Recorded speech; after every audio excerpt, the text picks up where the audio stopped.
Welcome to another video. So today I decided to try using full cover nail tips instead of gel X tips because I keep seeing girls use full cover nail tips and still call it gel X. And honestly, it got me curious. I wanted to know if it actually lasts the same way everyone claims it does. So that's basically what we're testing today. I already prepped my nails off camera, so we're going straight into sizing the tips. One thing I've noticed lately is that full cover nail tips are now being marketed as soft gel tips. And I'm still slightly confused about that whole thing. Aren't these technically full cover nail tips? Nail brands seem to be renaming things every 5 working days. I'm lightly etching the surface of my natural nails first because smooth nails don't really give the products anything to hold on to. Little steps like this honestly make such a difference with retention. Then I'm going in with a tiny layer of dehydrator. If you usually think that prep steps are nail techs just being a little extra, you come to realize that most lifting issues actually start before application even begins. I also like buffing the inside of my nail tips before applying them. It helps the products grip better instead of sticking onto a completely smooth surface. My thumb is more on the flatter side, so whenever I'm using C-curve tips, I like filing down the edge of my nail tips just a little bit. If I don't do that, the tips don't sit properly. Now I'm going in with a very small amount of gel primer from Vinimay. I like using more of a rubbing motion instead of flooding the nail with products. And honestly, I still can't believe how long my last set lasted using this system.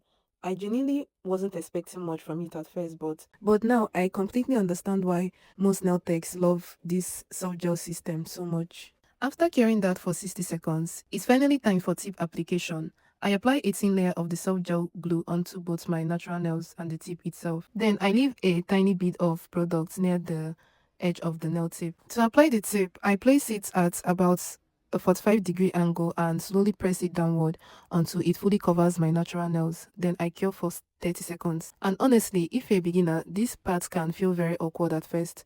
I feel like nobody talks about how weird Gel X application feels in the beginning because you're trying to avoid bubbles and contact dermatitis at the same time. And also line up the tips properly.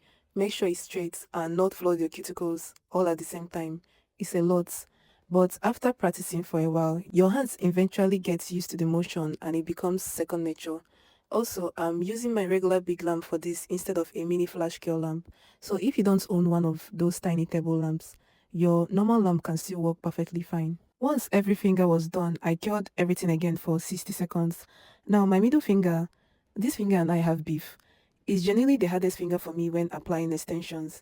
It naturally bends slightly to the side. So instead of forcing the nail straight, I have to work with my actual bone structure, or the whole nail ends up looking strange from certain angles. And the annoying part is that sometimes the nail looks perfectly straight when my hand is flat, but the second I bend my finger toward myself, suddenly it looks crooked. I decided to clip the length down first because these tips were extra long and I honestly did not feel like trying to flush them into the natural nails at that length. After that, I cleaned the edge of my nail tip using a length-free wipe with a little bit of acetone. I know some people skip this step, but I personally like leaving a tiny gap between the tip and my cuticle area. It allows me to properly flush the extension onto my natural nails later on. I've noticed it really helps with retention and reduces lifting for me. For this set, I decided to go for a stiletto shape, and honestly, I'd rather just shape my own nail tips than keep buying multiple tips. Nail supplies are already expensive enough as it is, so if I can customize one tip into different shapes myself, I'm doing that. After shaping, I applied a thin layer of base coat and cured for 60 seconds. For my base color, I used 2 coats of Samoadsand from OPI. Then I softened the nude tone a bit using 1 coat of Passion from OPI. I cured each layer for a full 60 seconds. I actually really loved how soft and clean this base looked before I even started nail art. Sometimes a good nude base alone can make a set look expensive.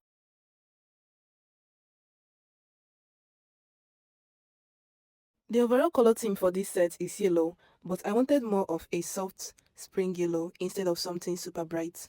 I wanted it to feel warm, fresh, and kind of playful without being too loud. In my last video, I mentioned wanting to try that classic French style or modern French.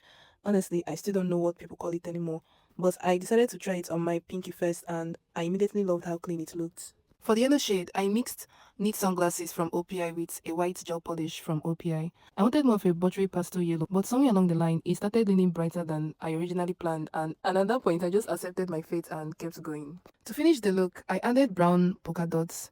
Looking back now, I definitely wish I made them bigger and spaced them out even more. After a while, I started feeling like there was just too many dots on the nail. I think nail art is one of those things where knowing when to stop is honestly a skill. Sometimes one tiny extra detail can completely change the balance of the design. For the index finger, I created a soft yellow ombre on the tip and used gold glitter to hide the harsh line a little. And I know glitter can sometimes look messy really fast, so mixing it with top coats helped me place it more intentionally instead of just throwing glitter everywhere and hoping for the best. Now, honestly, I watched an unhealthy amount of TikTok tutorials before attempting this 3D flower. I really wanted it to come out right. These girls make it look so easy until you actually sit down and try it yourself, and suddenly every petal starts looking questionable. I'm taking a small amount of hard gel and rolling it into a thin rope on a clean surface, then cutting tiny pieces off as I go for each petal. One thing I learned very quickly is that when placing your petals, leave slightly more space than you think you need. The second you start shaping the petals, they spread out more, and if everything is too close together from the beginning, the flower starts looking crowded really fast. To shape the petals, I'm using the pointed side of my silicone tool to press a line into the middle of the gel bead, then gently pull the edges outward to create the petal shape.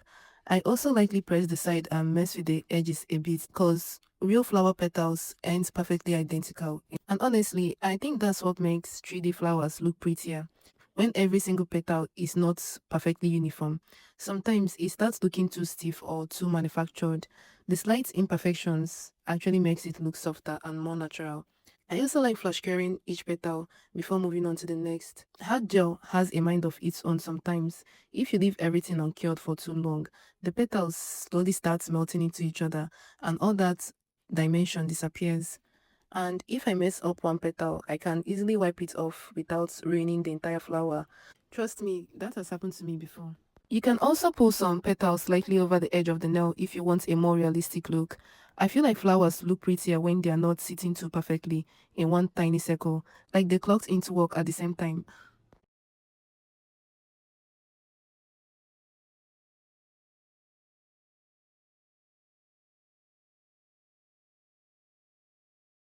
I decided to add gold accents on the index finger. Matte top coats honestly never works properly for me during chrome application, so instead I apply a thin layer of regular top coats and lightly buff the surface until it loses that shine. For the chrome outline, I mixed a little black gel polish with my top coat so that my chrome would give me more of a mirror finish instead of a glitter finish.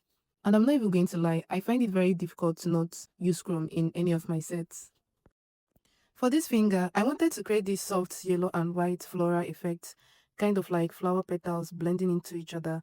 I genuinely don't know how to explain this design properly, but hopefully you can see the vision forming. I started by applying my custom yellow shade all over the nail, then I used white gel polish to create random, uneven petal-like strokes across the nail. At first, when I went in with the yellow strokes, it barely showed up against the base, and I honestly thought the design wasn't going to work. So I decided to go back and cover the entire nails with the white strokes first, then layer the yellow into certain areas after. Thankfully, that worked better. And by the way, my white gel polish actually has the tiniest amounts of yellow mixed into it. I didn't want a super bright white. I wanted everything to stay soft and creamy so the colors blend together better. While doing this, I was actually thinking about what brush would work best because some brushes make designs like this look too harsh. So I decided to use my Polygel brush instead. I was really surprised with how smooth the bristles are and how smooth the gel polish applied with it. I usually only use this brush for Polygel application. After that, I added some glitter across the nail just to break things up a little. I started feeling like the design needed something extra. I just added the glitter to save the design from looking flat. For the thumb, I genuinely had no idea what design to do at first. Well, I never know what design to do on the thumb, so I ended up doing a design that tied into the flower theme and added 3D flower along the sides. I then created a soft silver ombre over the flower so they blend into the nail more instead of looking like they're just sitting on top or just plain white.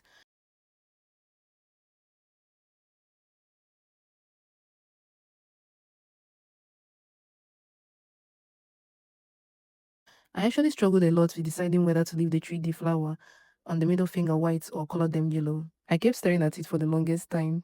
I tested the yellow on only 2 petals at first, just in case I hated it and needed to wipe it off immediately. I even took pictures to compare both versions, because sometimes seeing it in photos helped me decide faster. But the more I looked at it, the more I started liking the yellow version, so eventually I just committed and painted the rest yellow. To finish everything off, I added gold rhinestones to the center of the flower, on the middle finger, and on the thumb. I didn't want them to be placed perfectly. I wanted more of that scattered, almost sprinkled look instead of one stiff crystal placement. Then I made the flowers matte while keeping the rest of the nail glossy, and I honestly love that contrast so much. I feel like mixing textures makes nail look way more interesting without even needing extra designs. And that brings us to the end of this set. Overall, I'm actually really happy with how soft and spring inspired everything turned out. Especially since there's multiple moments during this set where I genuinely thought the design was about to go left. If you enjoyed this video, don't forget to like and subscribe, and I'll see you guys in the next one. Bye.